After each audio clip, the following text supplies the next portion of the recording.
आज वसईतील रायफल नेमबाजी प्रशिक्षण केंद्र अचानक बंद करण्यात आल्यामुळे क्रीडा रसिकांमध्ये नाराजी आहे. रायफल नेमबाजीची राष्ट्रीय स्पर्धा अवघ्या 2 दिवसांवर आलेली असताना वसई आणि आसपासच्या परिसरातल्या नेमबाजांचं सरावाचं साहित्य हे केंद्रातच अडकून पडलं आहे. त्यामुळे नेमबाज आणि त्यांच्या पालकांमध्ये चिंतेचं वातावरण आहे. ही बाब वसई विरार महापालिकेच्या निदर्शनास आल्यानंतर अतिरिक्त आयुक्त संजय हेरवाडे यांनी केंद्र प्रमुखांना नेमबाजी प्रशिक्षण केंद्र उघडण्याचे आदेश दिले आहेत.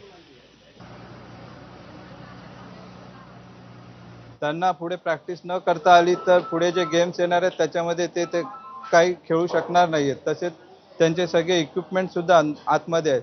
तर आमची अशी रिक्वेस्ट आहे VVCMCला की त्यांनी ही रेंज कंटिन्यू करून मुलांना प्रॅक्टिससाठी द्यावे आणि जे कोचेस आहेत त्यांना सुद्धा अगदी कंटिन्यू करावं, जेणेकरून त्यांचे नॅशनल्स आणि जे काही ट्रायल्स आहेत ते त्यांना व्यवस्थितरित्या खेळता येतील. काल मला मुलाचा फोन आला की इथे रेंज बंद झाले कारण काय यांचं कॉन्ट्रॅक्ट रिन्यू झालं नाही आहे. तो एवढा डिप्रेस झाला की तो सरळ रडायला लागला की आता नॅशनलच्या प्री नॅशनलच्या आमचं कॉम्पिटिशनचं प्रॅक्टिस चालू आहे आणि करायचं काय. तो 2 दिवसापासून जेवत नाही आणि आज पण रडत होता की पप्पा आता समजा रेंज बंद झाली तर तो पुढे प्रॅक्टिस करणार काय. अगर प्रॅक्टिस करावी लागली तर त्याला पनवेल किंवा अंधेरी साईडला जावं लागेल, वाशीला.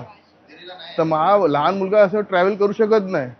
म्हणून हे रेंज आम्हाला पाहिजेच पाहिजे. मी national 10 metre air pistol shooter आहे नॅशनल लेवलची. आमच्या आता युनिव्हर्सिटीच्या मॅचेस आहेत, प्री नॅशनल्स आहेत. फ्रायडे पासून आमच्या मॅचेस चालू होत आहेत. आम्हाला आमच्या वेपन्स घेऊन मॅचेससाठी जायचं. आमची प्रॅक्टिस पण 2 दिवस झाले बंद आहे. मंडळी, वसई नजीकचं नायगाव ते